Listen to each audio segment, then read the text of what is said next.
Good morning সবাইকে, happy Sunday. সবাই সানডেটা কিরমভাবে কাটাচ্ছ বা কাটালে বলো। আমি দেখো বাজারে গেছিলাম, এই যে সোনামা দেখো এখানে রেডি হয়ে দাঁড়িয়ে আছে।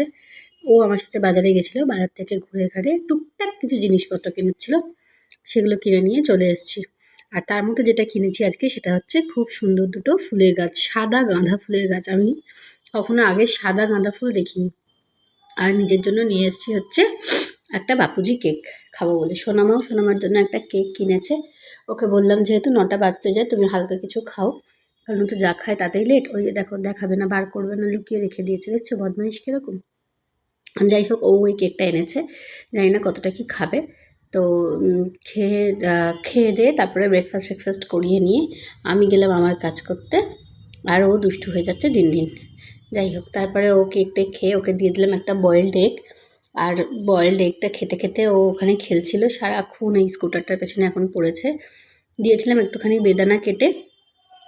আর এদিকে আমি রান্নাও বসিয়েছি, মাংস একদিকে কষা হচ্ছে, একদিকে করলার চচ্চড়ি হচ্ছে। এই যে দুটো বেদানা দেখলে এইটুকু আর একটা বানানা, ও 1 ঘন্টার বেশি টাইম ধরে খেয়েছে, তাও বানানাটা ফিনিশ করেনি। ওকে করতে দিয়েছিলাম একটুখানি ম্যাথস, তো সেটা আর কি করবে ও, সেটা নিয়ে তো বসার কোনো দরকারই নেই, এরকম অবস্থা। যাই হোক, এইসব হলো কিছুক্ষণ ধরে, সর্বক্ষণ মাম্মা মাম্মা। তারপরে রান্নাবান্না করে স্নান টান করে আমিও রেডি হয়ে গেলাম, খেতে বসে পড়েছিলাম। আজকে রান্না সেরকম কিছু করিনি, এই যে উচ্ছে চচ্চড়ি করেছিলাম, আর হচ্ছে তোমার মাংস, আর স্যালাডে একটুখানি শুধু গাজরই কেটেছিলাম।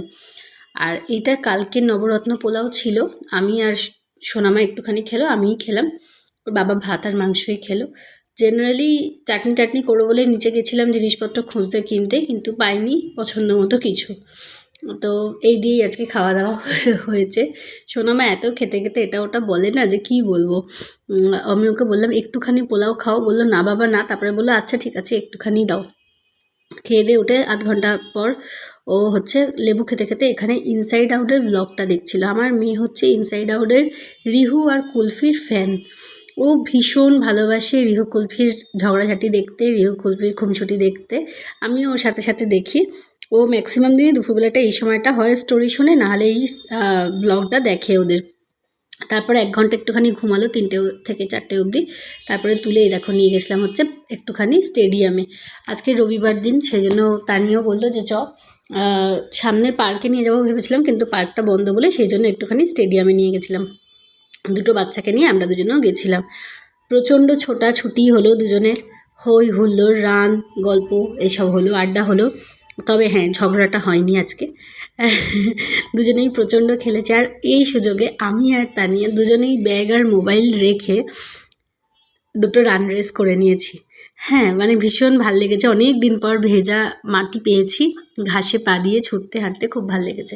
এবার স্টেডিয়াম চত্বরে গেছি, কিছু খাওয়া দাওয়া করবো না, সেটা তো হবে না। তো বেজে গেছে প্রায় 6টা।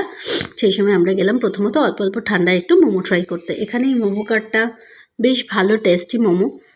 আর প্রথমে নিয়েছিলাম একটা ফ্রাইড মোমো। নিয়েছিলাম, যে আগে খেয়ে দেখি কেমন, শুনেছিলাম কিন্তু আগে কখনো ট্রাই করিনি। তো এটা খেয়ে সবারই বেশ ভালো লাগলো। তারপরে একটা স্টিম মোমোও নেওয়া হয়েছিল। ও বলছে ভালো খেতে, দুজনেরই খুব ভালো লেগেছে, আমাদেরও ভালো লেগেছে। এবার ম্যাডামের ফেভারিট হচ্ছে পাপড়ি চাট, সেই জন্য তানি বললো যে আমি তো পাপড়ি চাট খাবোই, ও খুব ভালোবাসে খেতে, তো সেই জন্য পাপড়ি চাট খেতে গেলাম। পাপড়ি চাট খেয়ে আবার গেলাম আমরা কাবাব খেতে। দাদার দোকানে কাবাবটা আগেই অর্ডার দিয়ে রেখেছিলাম। স্টেডিয়ামে বাচ্চুদার দোকান খুব ফেমাস কাবাবের জন্য, হয়তো তোমরা অনেকেই জানো। সেখানে গিয়ে আমরা একটা হরিয়ালি কাবাব, একটা রেশমি কাবাব খেলাম, আর চিকেন উইংস নিলাম। এইসব করে ঠোরে এখানে মানে বেশিক্ষণ বসাটাও খুব প্যাথেটিক, আমি বলছি তাতেই আমার জিভে জল এসে যাচ্ছে। আমি এমনিই কাবাব খেতে ভালোবাসি। এইসব করে ঠোরে বাড়িতে এলাম প্রায় 7টা।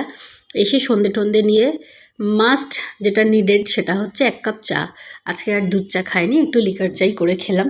সেই জন্য একটুখানি লিকার চা করে নিজে একটুখানি মেয়েকে নিয়ে বসলাম। এই যে ও বসলো একটুখানি, আমি বললাম যে কালকের কি খাতা বই আছে ব্যাগটা গুছিয়ে দিই, দাঁড়াও পেন্সিল টেন্সিল সার্ভ করে দিই বলে সেই সবগুলো করলাম, গল্প টল্প করলাম।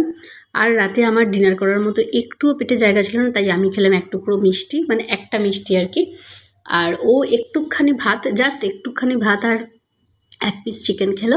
মিস্টার দাসও তাই খেলো, ভাত আর মাংসই খেলো। ও বললো, আমি বললাম তাই তোমার একার জন্য রুটি করবো না, বললো ঠিক আছে। ও ভাত আর মাংস খেয়ে নিয়েছে। এই যে তোমাদেরকে বলছে বন্ধুরা তোমরা সবাই ভালো থেকো, টাটা। আজকের মতো এখানে শেষ। সবাই ভালো থেকো, বাই।